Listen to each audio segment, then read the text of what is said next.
तस्वीरें हम आपको दिखा रहे हैं, सीधी तस्वीरें। प्रधानमंत्री नरेंद्र मोदी उपराष्ट्रपति पद के प्रत्याशी जो हैं जगदीप धनखड़, उनके लिए नामांकन उनका इस वक्त हो रहा है। संसद पहुंचे जगदीप धनखड़ और अपना नामांकन प्रस्तुत किया है। प्रधानमंत्री नरेंद्र मोदी उनके साथ मौजूद हैं और साथ ही साथ नितिन गडकरी उधर से अगर आप देखेंगे, और राजनाथ सिंह भी आपको तस्वीरों में नजर आ रहे हैं, और साथ ही साथ भारतीय जनता पार्टी के राष्ट्रीय अध्यक्ष भी मौजूद हैं। इन तस्वीरों में बीजेपी के तमाम नेताओं की मौजूदगी, एनडीए के जो वरिष्ठ नेता हैं उनकी मौजूदगी भी यहाँ पर, और अमित शाह गृह मंत्री वे भी यहाँ पर मौजूद हैं। तो जो ये तस्वीर आप देख पा रहे हैं इस वक्त सीधी तस्वीर है, दिल्ली से संसद पहुंचे हुए हैं। उपराष्ट्रपति चुनाव के लिए नामांकन का दौर, और एक तरफ संसद में राष्ट्रपति चुनाव को लेकर के मतदान इस वक्त चल रहा है, दूसरी तरफ उपराष्ट्रपति पद के लिए नामांकन दाखिल करते हुए जगदीप धनखड़। एनडीए के प्रत्याशी हैं जगदीप धनखड़ और आज नामांकन दाखिल किया जा रहा है। ये सीधी तस्वीरें आपकी टीवी स्क्रीन पर। प्रधानमंत्री नरेंद्र मोदी जगदीप धनखड़ के साथ मौजूद, साथ ही साथ गृह मंत्री अमित शाह, रक्षा मंत्री राजनाथ सिंह और इसके साथ ही नितिन गडकरी, और साथ ही साथ तस्वीरों में आप देख पा रहे हैं भारतीय जनता पार्टी के राष्ट्रीय अध्यक्ष जेपी नड्डा। ज्यादा जानकारी के साथ सहयोगी अनूप गुप्ता हमारे साथ फोन लाइन पर। अनूप, उपराष्ट्रपति पद के लिए नामांकन इस वक्त हो रहा है, क्या जानकारी? उपराष्ट्रपति पद के लिए नामांकन है, और जिस तरह से आप नेताओं की लिस्ट देख रहे हैं, बीजेपी बहुत उत्साहित है जिस तरीके से जगदीप धनखड़ को उपराष्ट्रपति पद का उम्मीदवार बनाया है। देखिए, संख्या बल की अगर हम बात करें तो चूंकि वोटिंग प्रक्रिया राष्ट्रपति से अलग प्रक्रिया होती है, इसमें राज्यसभा और लोकसभा के सांसद भाग लेते हैं, और वहां पर अगर मत की बात करें तो बीजेपी के पास बहुमत है, सरकार के पास बहुमत है। यहाँ तक कि बीजेपी चाहती है कि एक कंसेंसस के तहत जो दूसरी राजनीतिक पार्टियां हैं, जो विपक्षी पार्टियां हैं, वो भी जगदीप धनखड़ को वोट डाले। और जिस तरीके से आपने देखा कि जब इनको उम्मीदवार बनाया गया था तो खुद प्रधानमंत्री ने किसान पुत्र कहा, तो एक बड़ी बात है। और खासतौर पर बीजेपी चाहती है कि कुछ राजनीतिक पार्टियां जो किसान राजनीति से जुड़े हुए हैं वो भी जगदीप धनखड़ को वोट डाले। तो कुल मिला के कह सकते हैं कि बीजेपी उत्साहित है और एक बड़े मत से जीत के लिए वो चाहती है कि एक बड़े मत से जीत कर जगदीप धनखड़ उपराष्ट्रपति और राज्यसभा का सभापति बने। जी, अभी नामांकन की बात करें, जगदीप धनखड़ इस वक्त अपना नामांकन दाखिल कर रहे हैं, कौन कौन नेताओं की मौजूदगी वहां पर इस वक्त देखी जा रही है? देखिए, सारे बड़े नेता जो है वो, चूंकि देखिए सचिवालय का जो ऑफिस है वो छोटा है, इस वजह से कई लोग जो है लॉबी में भी मौजूद हैं। तमाम जो केंद्रीय मंत्री हैं वो लॉबी में मौजूद हैं। सभी को कहा गया था कि अब नामांकन के वक्त जो है वो रहे, क्योंकि एक तरह से इस तरह का जो कार्यक्रम होता है उसमें एक शक्ति परीक्षण भी देखा जाता है कि कितने नेता हैं। देखिए, जेडीयू के वहां नुमाइंदे ललन सिंह मौजूद है। तो तमाम जो घटक दल हैं उनके जो राष्ट्रीय अध्यक्ष है वो मौजूद हैं। तो एक बड़े तरीके से नामांकन दाखिल किया जा रहा है, और बीजेपी को भरोसा है कि कुछ विपक्षी पार्टियां भी जगदीप धनखड़ के पक्ष में वोट डालेंगे, और एक बड़े मार्जिन से जो जगदीप धनखड़ है वो जीतकर उपराष्ट्रपति। अनूप, आने वाले दिनों में राजस्थान में चुनाव आने वाले हैं, जगदीप धनखड़ भी राजस्थान के शेखावाटी से आते हैं, क्या संदेश देने की कोशिश यहाँ पर भारतीय जनता पार्टी की तरफ से देश को और राजस्थान को? देखिए, वाकई एक बड़ा दिन कह सकते हैं, क्योंकि पहले से ही लोकसभा अध्यक्ष राजस्थान के हैं। हाँ। और अगर संसद के दोनों सदनों के जो हेड हैं वो अब राजस्थान के नेता, ये कह सकते हैं कि राज्यसभा के सभापति राजस्थान के होंगे, लोकसभा के अध्यक्ष राजस्थान से होंगे। तो इससे अंदाजा लगाया जा सकता है कि किस तरीके से प्रधानमंत्री नरेंद्र मोदी और खासतौर पे बीजेपी राजस्थान राज्य को कितना तरजीह देते हैं। इसका इसी बात से अंदाजा लगा सकते हैं, क्योंकि ये दो बड़े संवैधानिक पद हैं, एक राज्यसभा सभापति का और दूसरा लोकसभा अध्यक्ष का।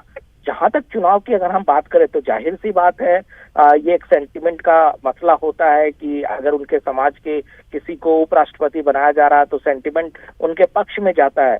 तो बीजेपी इसे फिलहाल तो राजनीतिक तरीके से नहीं देख रही है, ना ही दिखाने की कोशिश कर रही है, लेकिन इसका सीधा फायदा आने वाले विधानसभा चुनाव में जरूर मिल सकता है। जिस तरह से, चूंकि देखिए प्रधानमंत्री नरेंद्र मोदी के ट्वीट पे अगर ध्यान दे तो उनका पहला जो वर्ड था कि किसान पुत्र जगदीप धनखड़, तो ये अपने आप में बताता है कि किस तरीके से राजस्थान के इस किसान परिवार में जन्मे जगदीप धनखड़ को बीजेपी ने तरजीह दी और एक बड़े संवैधानिक पद के लिए उनको उम्मीदवार बनाया। जी बिल्कुल। और अब आखिरकार कितनी लंबी प्रक्रिया नामांकन की, कितना समय यहाँ पर लगेगा? देखिए ज्यादा वक्त नहीं लगेगा। नामांकन की प्रक्रिया बहुत छोटी होती है, क्योंकि इसमें प्रस्तावक और सेकेंडर होते हैं और ये प्रक्रिया थोड़ी देर में पूरी कर ली जाएगी। और आपको बताओ, देखिए राष्ट्रपति का चुनाव बहुत अलग तरीके से होता है। इसमें तमाम जो विधायक होते हैं वो भी मत डालते हैं, क्योंकि इसमें राज्यसभा और लोकसभा के सांसद को मत डालना है। तो संख्या बल की बात करें तो संख्या बल में आसानी से बीजेपी और जगदीप धनखड़ को जीत मिल सकती है। तो ऐसे में बहुत ज्यादा दिक्कत का सामना नहीं करना पड़ेगा और एक बड़े मार्जिन से बीजेपी को भरोसा है कि एक बड़े मार्जिन से जगदीप धनखड़ जीतकर उपराष्ट्रपति बनाए जा सकते हैं। जी, प्रधानमंत्री नरेंद्र मोदी यहाँ पर खुद मौजूद हैं और उनके हाथों से जो नामांकन है जगदीप धनखड़ का वो सौंपा गया है। साथ ही साथ भारतीय जनता पार्टी के तमाम बड़े नेताओं की मौजूदगी भी अनूप यहाँ पर है।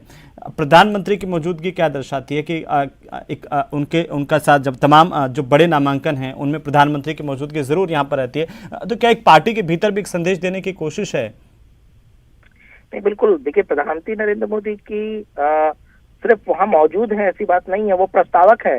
पहला जो प्रस्ताव की कॉपी जो नॉमिनेशन की दी गई है सचिवालय में, उनके पहले प्रस्तावक प्रधानमंत्री नरेंद्र मोदी हैं।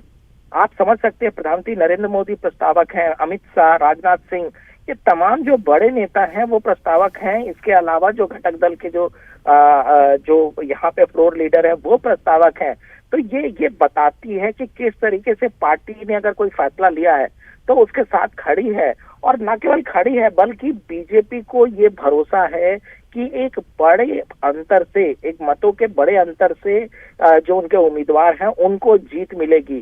तो एक बड़ा है, एक मैसेज भी है, बहुत बड़ा मैसेज। देखिए ये मैसेज पार्टी के लिए नहीं है, ये मैसेज तमाम जो राजनीतिक पार्टियां हैं, जो विपक्षी पार्टियां हैं, उनके लिए है कि किस तरीके से पार्टी जो है बीजेपी किस तरह से अपने उम्मीदवार को पहले चुनती है और फिर उम्मीदवार के पीछे इस तरीके से खड़ी होती है, उसका पूरा मैंडेट उनके साथ होता है। और किस तरीके से पार्टी जो है वो चाहती है कि विपक्ष को न केवल मात दी जाए बल्कि विपक्ष को बड़े अंतर से मात दी जाए और एक मैसेज दी जाए कि किस तरीके से सत्ता पक्ष एक मजबूत सत्ता पक्ष की उपस्थिति एक मजबूत तरीके से। जी लेकिन अनूप, जो धनखड़ की अगर हम बात करें, जगदीप धनखड़ जो कि राजस्थान से ही आते हैं, और मैं इसलिए ये सवाल कर रहा था आपसे कि आगे आने वाले दिनों में राजस्थान में चुनाव है, तो अब भारतीय जनता पार्टी की वैसे खास बात यह है कि वो हर तमाम चीज़ों को स्टडी करने के बाद ही कोई कदम उठाती है और पहले से सोच विचार के साथ एक रणनीति के साथ आगे बढ़ती हैं। फिलहाल ये तस्वीरें हम आपको दिखाते हैं। अनूप, मैं वापस आपके पास लौटता हूँ, लेकिन ये तस्वीरें देखिए, ये जगदीप धनखड़ सभी का अभिवादन स्वीकार करते हुए हाथ जोड़ करके यहाँ पर, उनके साथ प्रधानमंत्री नरेंद्र मोदी की मौजूदगी। अनूप हमारे सहयोगी लगातार हमारे साथ बने हुए। अनूप, एक लंबा राजनीतिक करियर रहा जगदीप धनखड़ का, और जैसे कि प्रधानमंत्री ने अपने ट्वीट में भी कहा कि देखिए जो लोकतांत्रिक गरिमा है वो और ज़्यादा मजबूत होगी, क्योंकि राज्यपाल का अनुभव भी उनके पास है और केंद्रीय मंत्री भी वे रहे हैं। राजस्थान में एक लंबा राजनीतिक करियर उनका रहा, और खास बात यह कि वे जहाँ भी राजनीति में रहे हैं, पश्चिम बंगाल को छोड़ दिया जाए तो तमाम राजनीतिक दलों में उनकी बराबर की एक पैठ रही है। नहीं, बिल्कुल। देखिए राष्ट्रपति से इतर उपराष्ट्रपति की भूमिका बहुत अलग होती है। उपराष्ट्रपति राज्यसभा का सभापति भी होते हैं और उन्हें राज्यसभा चलाने का दायित्व उनके पास होता है। ऐसे में ये जरूरी हो जाता है कि ऐसे व्यक्ति या ऐसे नेता को उस पद के लिए बिठाया जाए जो व्यक्ति तमाम संवैधानिक चीजों को समझता हो। और जगदीप धनखड़ में हर चीज की ये काबिलियत है, जैसा कि आप भी जिक्र कर रहे थे कि जिस तरीके से उनका एक लंबा अनुभव एक सांसद के तौर पर, इसके अलावा वो राज्यपाल रहे, केंद्रीय मंत्री के तौर पर उन्होंने काम किया, तो संवैधानिक चीजों को वो बेहतर तरीके से समझते हैं। क्योंकि देखिए, राज्यसभा चलाना एक अपने आप में चुनौती है, क्योंकि राज्यसभा में सत्ता पक्ष के पास पूरी तरह से बहुमत नहीं होता है, कई मर्तबे विपक्ष हावी होता है। वैसे वक्त में तमाम चीजें होती है, बिल पास कराने होते हैं, तमाम जो चर्चा है उसको बहुत अच्छे तरीके से कंडक्ट करना पड़ता है। लोकसभा में संख्या बल अलग है, लोकसभा में बीजेपी और एनडीए के पास संख्या में वो बहुत ज्यादा आगे है, लेकिन राज्यसभा में ऐसी स्थिति नहीं होती है।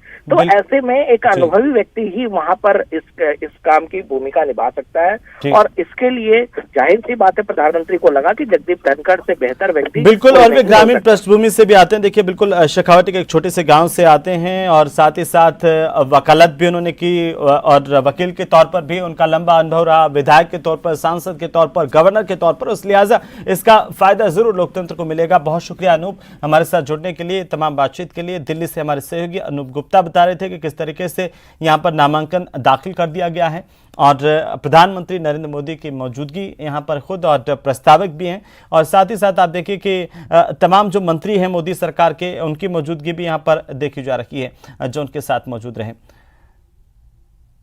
तो जगदीप धनखड़ ने अपना नामांकन दाखिल कर दिया है, और ये तस्वीरें दिल्ली की तस्वीरें हैं, कुछ ही पल पहले की तस्वीरें, जब